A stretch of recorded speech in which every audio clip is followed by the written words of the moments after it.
Hello everybody, my name is Luis Placid. I answer to the pronouns he and him. I would like to welcome you to this Spark Effects presentation titled Converging Paths, in which I outline my observations of how real-time game technologies and the adoption of virtual production techniques are reshaping the process of filmmaking while additionally blurring the lines between these industries. Before I begin, I want to clarify what the key takeaways of this presentation are. At Spark Effects, you'll be bombarded with amazing new technologies, best practices, and workflow approaches that are presented by people who are considered to be at the top levels of their respective skill sets within the industry. If you are like me, this is kind of an overwhelming experience. Thankfully, this talk aims to not be another one of those. Although I will be bouncing between game development concepts, filmmaking concepts, and virtual production's areas of focus, I plan to discuss these superficially during this presentation. I want to clarify that there is no silver bullet to success in either of these industries affected by these new technologies, and no tool or workflow guarantees a sure path to victory. It is true that a combination of these tools and approaches might bring you close, but I encourage you to check the very in-depth conversations surrounding the approaches that will be presented to you throughout this conference and build a solution that works for you. I am also not here to make you feel you somehow missed out on some secret sauce for your career. It is not my intention to bombard you with any imposter syndrome triggers by calling out a very specific career path. Instead, this presentation's goal is to provide you with a series of grounding ideas so that you can adapt your current skill set, plus the new ones that you will be undoubtedly getting exposed to at Spark Effects, and aim to find the new applications for these skills. Lastly, I hope that this presentation serves as a big bridge for those of you who are contemplating a career in the film industry or even bringing techniques from it to other industries, ultimately reducing the barrier that you may experience during entry. Yes, I confess that this presentation has an unapologetically biased lens towards the film industry, and its goal is to showcase the convergence being observed between the film industry and other entertainment media that is clear as the amazing advances in technology that are occurring. Stating that, I would not be offended if you decide that this is not the presentation for you.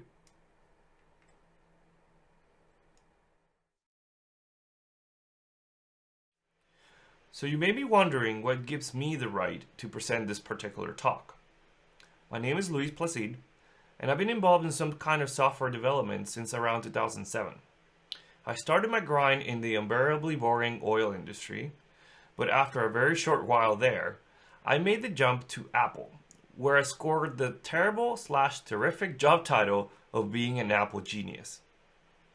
I have many quote-unquote fun stories about having to answer what is your job role at the border going horribly wrong. Nonetheless, I dived heavily into iOS development at Apple, which, following my departure from the company, led me through a stint in the startup world, mainly doing business apps then. Nothing mind-blowing, to be honest. I always questioned if I had the chops for game development, as it was a very strong business and industry around me. I decided to take a plunge and convince a small studio called Skybox Labs in Vancouver, BC, to give me a chance to join their game dev team. They did.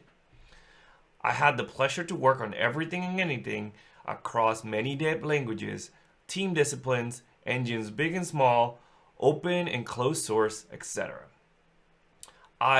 Throughout my time there, I tried to ask as much information as I could, absorbed everything that I could, because I was a little lost. Even though I was doing what I was very passionate about, I didn't feel I could identify what my goal was.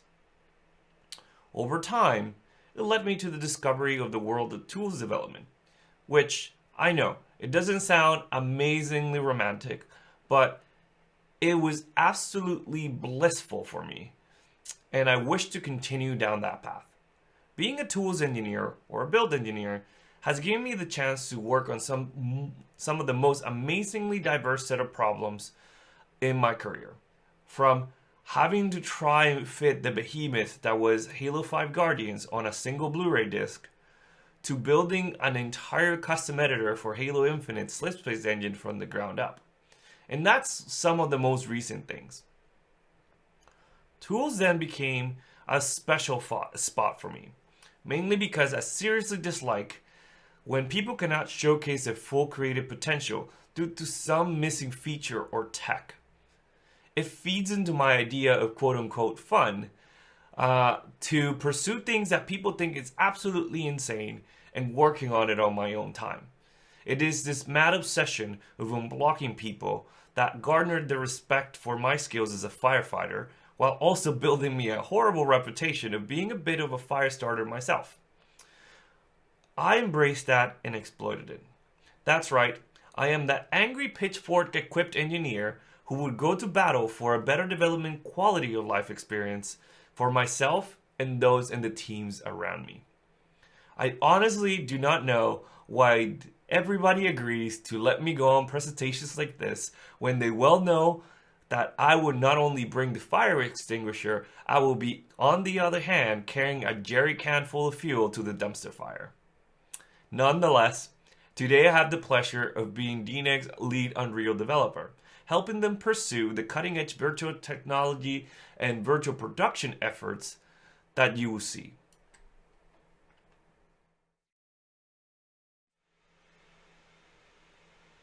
DNEG showed me, a neophyte to filmmaking, their vision in which they intend to become the creative VFX and animation studio on a mission to transform the future of storytelling, bringing together emerging next-gen technologies and the world's most creative visual artists to deliver the best and most innovative work in the business.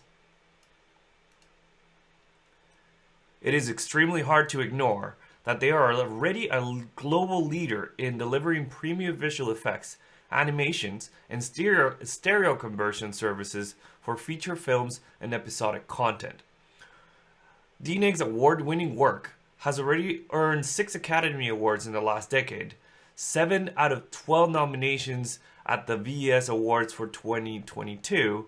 We recently won a BAFTA award, and we are just getting started. Now, at DNEG, we get to explore the latest in creative technical solutions in our field to usher a new era of spectacular storytelling. It also didn't hurt that DNEG is not a small team. It has offices currently located across the world in Vancouver, Los Angeles, Toronto, Montreal, London, Mumbai, Chandigarh, Chennai, and Bangalore, guaranteeing that the sun never sets on what I jokingly call the DNEG empire.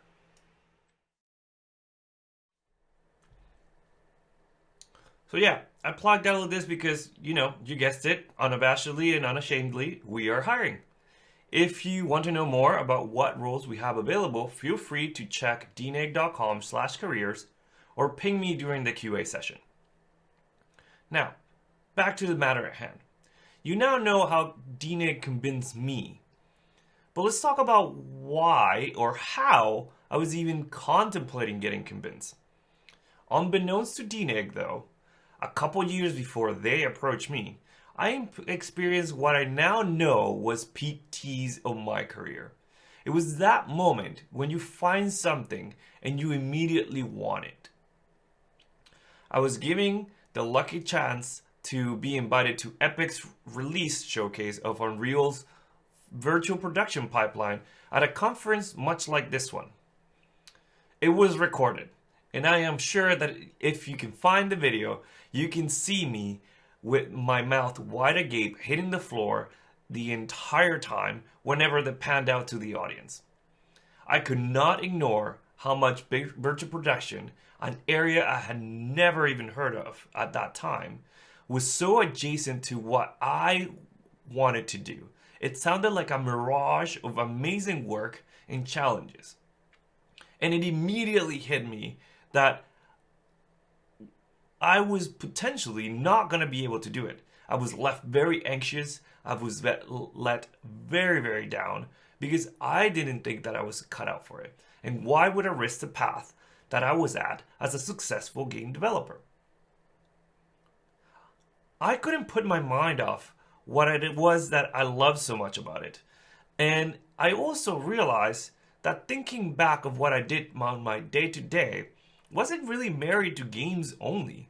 In fact, I felt the biggest paybacks of my choice of career was whenever I unlocked somebody's creative potential.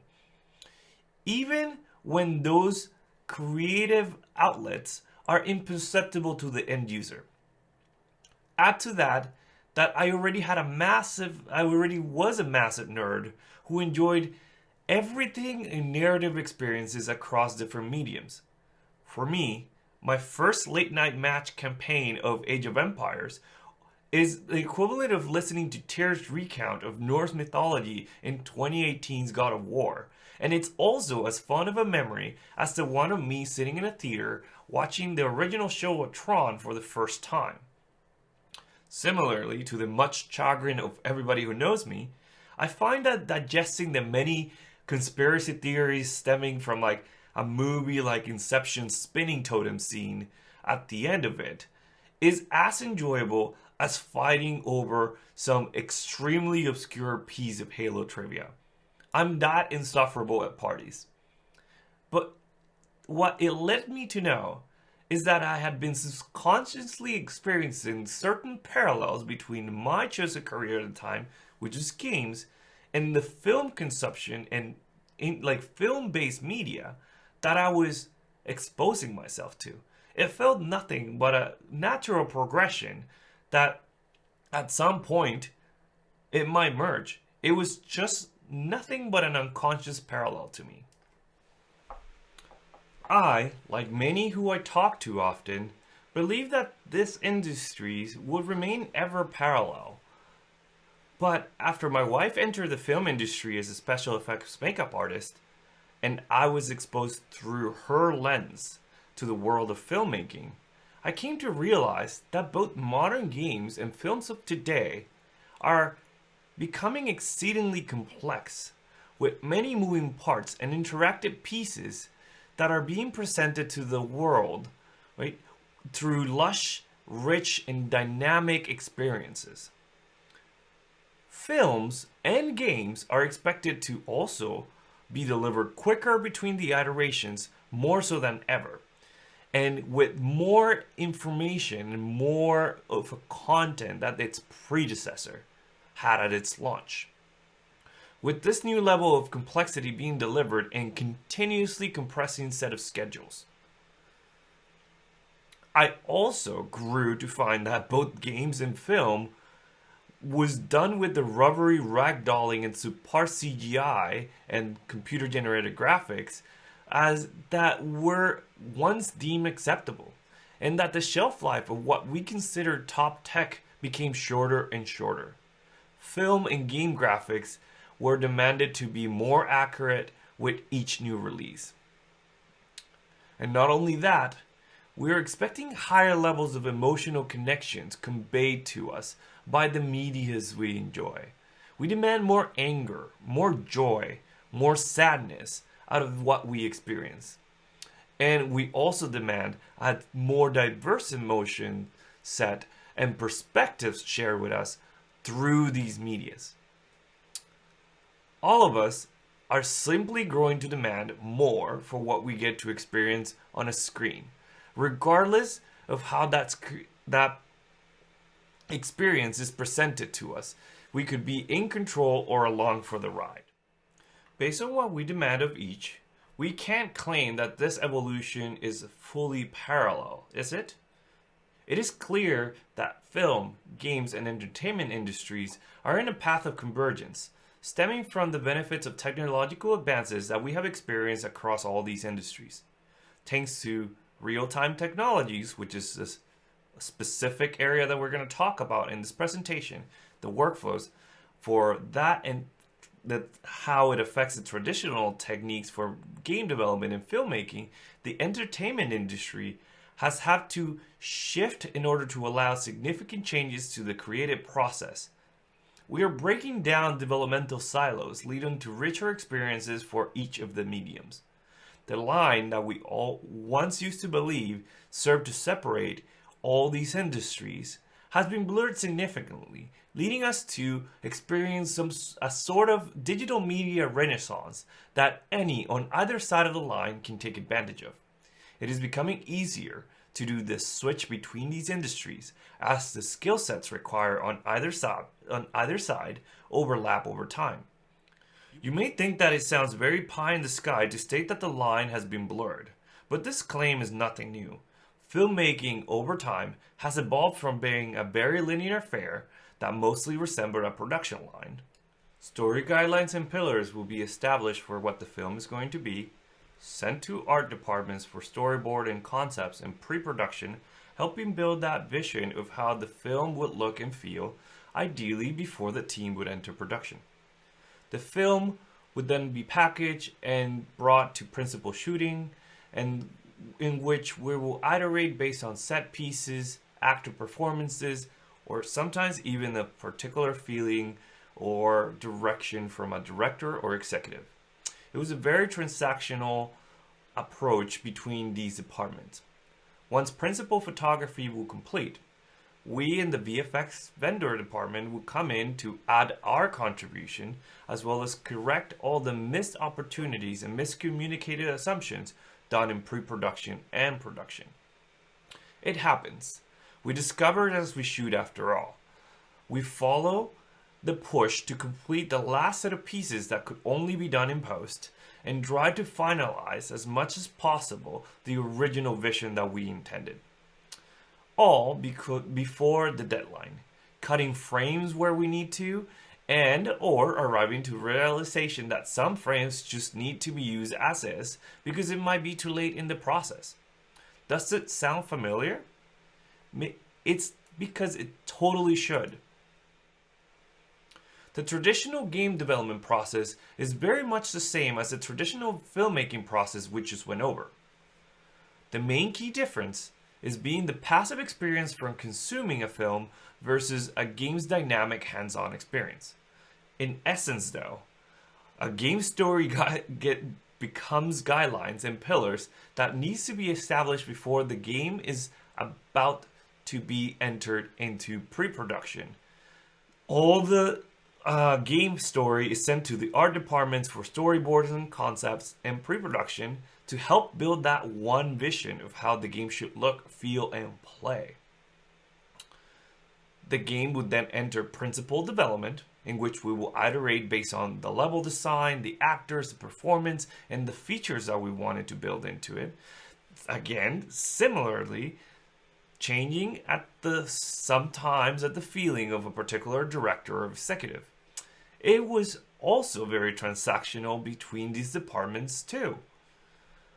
Once development completes, QA will come in and have the much unpopular job of telling the super smart software developers and engineers all the missed opportunities and miscommunicated assumptions that were done in pre-production and production, which needs to be addressed. Again, same thing. It happens. We discover it as we develop after all. We follow this push to complete the last set of pieces, figuring out what bugs will be turned into features and what will be punted to the next DLC or cut it out of the game altogether when we figure out that it might be too late in the process. This was, to me, my main realization that iteration is as challenging and as costly on a modern AAA game as it is in traditional filmmaking efforts. Both industries suffer from departments that are frequently work siloed from one another, with incompatible resources between many situations and very packaged transactional deliverables. But then the real-time nation attacked. And real-time brought about some crazy concepts like democratization of processes and non-linear iterative collaboration into the mix. And although it happened from different stages within the industry, they quickly cross-pollinated. And the sharing of these advancements kickstarted the convergence path that these industries are now on. You may be asking yourself, Why should I even care, as this sounds extremely far off? Well, the shift is already well underway, even at an operational level across these industries. Games are pushing the envelope in the narrative space to the point that many studios are pursuing adding to their teams people with film roles such as cinematic designers, directors of photography, cinematic visual effects artists, and many others in their pursuit of a more seamless narrative interactive experience in their games. On the other end of the equation, the VFX and film industries are hiring game technologists, game engine developers, tool developers, and even source control engineers to begin to lay the foundations for the shift towards build to production and hit the ground running with these new technologies. It is an exciting race out there right now. And in fact, you don't actually have to feel that you have missed out. You are already contributing a lot to the current advancement of tech that is being used in virtual production techniques across the world. The software that we use in development of any of these two industries, as for digital content creation, or DCCs as we often shorten them, are similar across the board.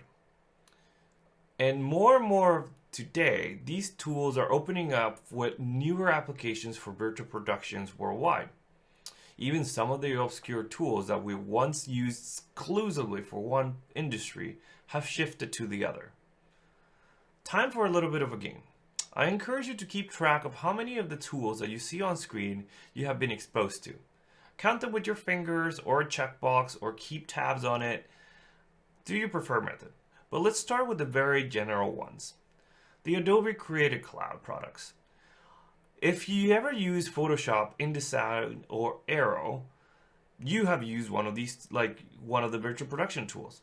How about Adobe Substance? How about something a little more obscure for the game industry, like Adobe After Effects? I'm pretty sure somebody has either cut a cinematic or used something like Illustrator to make up some sort of sci-fi looking UI for a screen that was now put on film. But, I understand that Adobe was a cheap shot. So how about something like Animbot or Atlassian? And yes, that includes Jira and all the mess. ShotGrid. ShotGrid's actually being used both in games and in film nowadays. How about any of the Amazon Web Services? Now let's move a little bit to the softballs that we know are part of both worlds. I'm pretty sure a lot of people have been at least exposed or are aware of Maya, Cinema 4D, Blender, and Houdini. But put a checkbox up or your mark if you have ever used Unreal Engine or Unity, or one that will capture almost everybody in the room. Who has ever here written a script in Python? I guarantee you that by now you must have run out of fingers. Even if you have one hit, you are or have or will be using a tool that is being used for virtual production going forward. And because of these tools, we can revisit the pipeline graph one more time, but this time contextualize it to the tune introduced by virtual production approaches thanks to real-time tech. Art departments throughout the world can now work closer together with vendors such as DNEG throughout the process, reducing overall production costs, and visual sequences can be quickly reviewed and in some cases live updated on set, so that everybody up and down the chain are happy with it, and proposals that are being presented can occur before any major changes happen. Some of these gains include avoiding wasteful set building, lighting, location picking, or even green lighting of a project itself. But that's enough with diagrams for now. Let's look at a real-life example. Matrix Resurrections. Matrix Resurrection is a recent DNEG feature project for which more than 100 shots were delivered, following virtual production techniques, with some of the most celebrated sequences in this movie done using real-time game technologies such as Unreal, as well as many of the tools that were previously mentioned that form part of the foundational layer of virtual production processes. If you want to check out a deep dive of this and other projects in which virtual production was used at DNEG, I recommend you check DNEG's YouTube channel. You see, virtual production removes a significant amount of uncertainty for the entire process. In the same vein of how motion control, digital compositing, motion capture, and computer-generated imagery over time changed the industry, virtual production is another game changer. Higher fidelity previs, for example, can now be significantly optimized to see the intended look and feel front-loaded by a VFX department. It enables filmmakers to do experimentation with art direction, cameras, lighting, movement, stage direction, and even the editing of a shot-to-shot breakdown in real time without having to incur the higher cost of doing it on set during a shoot. I've personally seen at DNEG entire features being prepped in previs for a full shot-to-shot breakdown representation of every frame with variants of those frames before a single actor has set foot on stage. Virtual production has led to stunts becoming significantly safer to carry out as well. The advancements in human skin rendering and rigging of characters have made it so that we can now use those imposters rendered to be nearly indiscernible from the real human counterparts to the untrained eye. And we can put those imposters into situations and positions that will violate hundreds of OSHA laws. Excitingly, these are only getting better. And moreover, the changes in virtual production have revolutionized traditional areas of filmmaking that remained stagnant for years, such as prop making, choreography blocking, rigging, and set design. We are now able to walk entirely in virtual worlds, be able to see full-on builds on 3D space, model right in a VR in augmented reality, and on top of that, we're able to now interconnect areas that had never been connected. I've seen it firsthand how we have a director in a particular area of the world with a VR headset interface with a director of photography in an entirely different side of the world, controlling the camera at a third location by the advent of use of a special hardware that is just connected thanks to the internet. With the magic of virtual production, this is something that we have never thought was possible. And every day I feel like I'm part of the Jetsons and I have to pinch myself to see it that it is true and it is absolutely possible. And virtual production adds exciting new challenges that are being explored through these technologies. Challenges that, when solved, will improve the industry even further.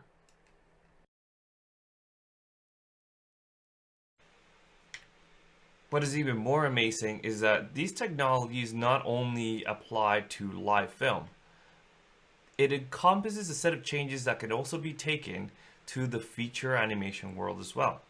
Mr. Spam Gets a New Hat is currently doing the film festival circuit, and it was created end-to-end using Unreal, following virtual production techniques by the amazing DNEG animation crew.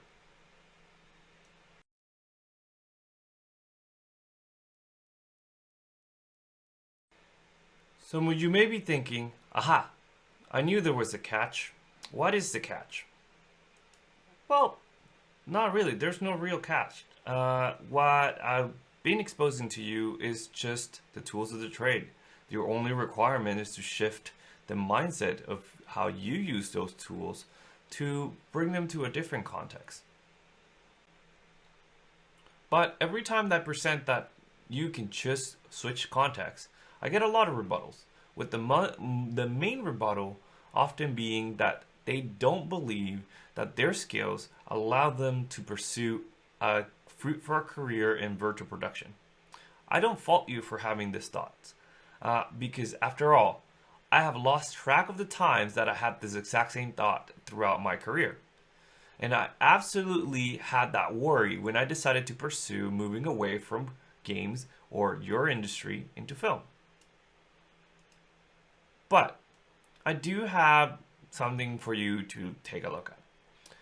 I want you to affirm yourself by checking if you fit any of these categories. If you're interested in filmmaking, if you're familiar with a real-time engine such as Unreal or Unity, if you have developed a game, if you can model and rig a creature, if you're familiar with animation, if you know how to write tools in C++ or Python or another language that is a standard programming language, if you are familiar with AR, VR, or XR, and if you know the crazy things of being like a SLAM or orb SLAM expert means, or even you are a Helix Perforce power user, I believe that you fit the criteria, and I encourage you for you to pursue a role in virtual production and help transform the future of storytelling going forward. Because you don't have to look far or deep to observe that the convergence between filmmaking and the other industries is well underway. The skill sets built on each of these industries will be more and more applicable to each other as time goes on, and it won't take long. So I would encourage you to carpe diem